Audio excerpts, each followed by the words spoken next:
Okay, now the next topic and the last topic of this chapter, chapter number 3 is operators. It's what operator. Operators क्या होते हैं? Operators किसे कहते हैं, operators क्यों use करते हैं, इसके बारे में पहले बात कर लेते हैं, ठीक है। फिर हम ऑपरेटर डिस्कस करेंगे कौन कौन से ऑपरेटर हमें अवेलेबल है C++ में यूज करने के लिए। तो ऑपरेटर्स, अगर आपने ये नाम पहले सुना हुआ है तो इसका मतलब है ऑपरेटर्स वो होते हैं जो ऑपरेशंस परफॉर्म करवाते हैं, ऐसे ही है। हमने यूजुअली मैथ्स में ऑपरेटर यूज करें कौन कौन से, plus minus multiplication and division, इनको हम ऑपरेटर्स कहते थे। क्यों कहते थे? क्योंकि ये कुछ नंबर्स के बीच में ऑपरेशन परफॉर्म करवाने के लिए यूज किए जाते थे, ठीक है। प्लस का जो ऑपरेटर था वो सम का ऑपरेशन परफॉर्म करवाता था, ठीक है। इसी तरह जो माइनस का था वो सब्ट्रैक्शन का करवाता था, ठीक है। इसी तरह जो मल्टीप्लाई का था प्रोडक्ट का करवाता था। तो इसी तरीके से ये जो ऑपरेटर्स होते हैं ये क्या करते हैं, ऑपरेशन परफॉर्म करवाते हैं for in between the numbers, ठीक है। अच्छा, अब हमारे पास यहाँ पे कौन से ऑपरेटर्स हैं उसके बारे में हम बात करेंगे, पर उससे पहले ये थोड़ा सा कंटेंट पढ़ लें जो कि बुक की लैंग्वेज में लिखा हुआ है, बुक वालों ने लिखा हुआ है। क्या है? Operators are special symbols use for the specific purpose. कोई भी ऑपरेटर की हम बात करें वो कोई स्पेसिफिक पर्पस के लिए बनाया गया है, ठीक है।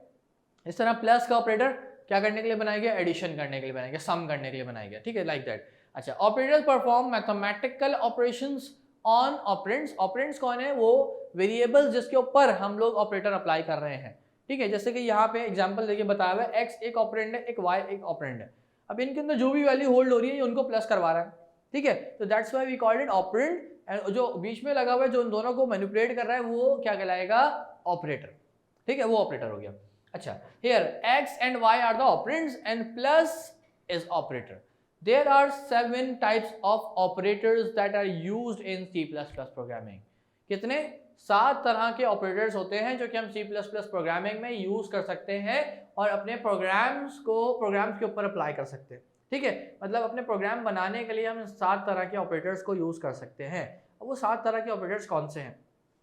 7 तरह की कैटेगराइजेशन है, उसके अंदर भी मल्टीपल ऑपरेटर कंटेन होते हैं। कौन सी है? पहली, इट्स अर्थमेटिक ऑपरेटर। दूसरी कौन सी है? Increment and decrement operator. इसके बाद क्या आता है? रिलेशनल ऑपरेटर, फिर आते हैं लॉजिकल ऑपरेटर्स और लास्ट में क्या आते हैं? Assignment and arithmetic assignment operators, ठीक है। So basically these 7 operators we have that we can use in our programming, ठीक है। अच्छा, अगर हम इंडिविजुअली वन बाय वन करके बात करें और इसके इंट्रोडक्शन लें थोड़ा सा, फिर इसको फर्दर ऑन मूव करें, इसके ऊपर डिटेल में पढ़ें, तो अगर मैं अर्थमेटिक ऑपरेटर्स की बात करूं तो ये कौन से ऑपरेटर्स हैं? कौन कौन से ऑपरेटर्स हैं मैथ्स में यूज होते हैं?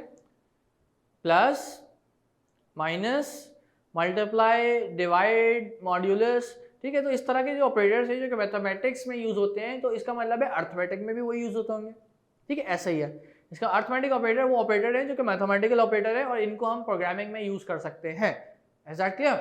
अच्छा, अब आगे बात करते हैं इंक्रीमेंट और डिक्रीमेंट ऑपरेटर्स की।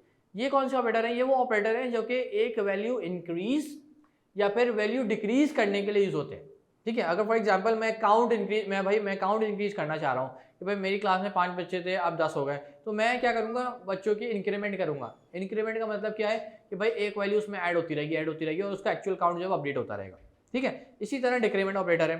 डिक्रीमेंट में क्या होगी? एक वैल्यू कम होगी, ठीक है।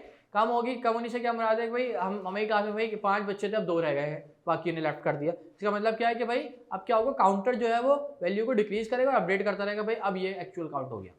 तो कोई भी वैल्यू इंक्रीज और डिक्रीज करने के लिए इंक्रीमेंट डिक्रीमेंट यूज होता है। रिलेशनल कौन से? जो 2 वैल्यू के बीच में कंपैरिजन बता रहे हो, भाई ये 2 वैल्यू है, इनके बीच में 2 ऑपरेंड है, इनके बीच में कंपैरिजन ये है कि ये 2 बराबर है कि नहीं है, ये रिलेशनल ऑपरेटर्स है।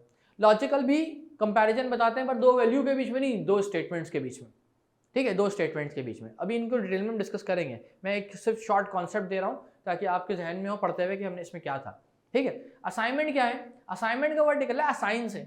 असाइन का मतलब है क्या? किसी को कोई वैल्यू असाइन करना, किसी को कोई वैल्यू होल्ड करवाना या देना।